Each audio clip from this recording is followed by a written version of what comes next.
KR, stock analysis, Tuesday and onwards. Am I buying? Covering all this in this short 1-minute video, so watch till the end. Kroger company is experiencing a little correction, which is totally fine because most of the market is also is. I've done 36,000 videos. I've spent 5 figures on courses and mentors, and I've seen what's working for me and what's not. With KR specifically, I mean, I'm very open-minded to this. I'm looking to take it up, but the only thing that I'll actually do so or just, buy here is going to be if there's a double break. If not, man, it's all good. People are going to overcomplicate this stuff, but I'm here just about to say that without a price giving me the rules, I'm just not looking to take things up. And throughout the way, I would just always open-minded for buys.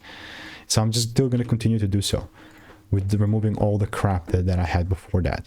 So because this is like such a beautiful trend, still willing to take it up, but it will only count or matter to me if the price pulls down, gives me a double break inside this demand zone, and then I take it up. If not, it's all good, like I'm just not going to force anything. So I'm going to continue to keep you updated. All I'm doing in the meantime is I'm just waiting. So if you want to make more money trading in a simple way in just weeks, blueprint, click the first link in the description. All reviews are 5 stars and there's only 11 pieces left.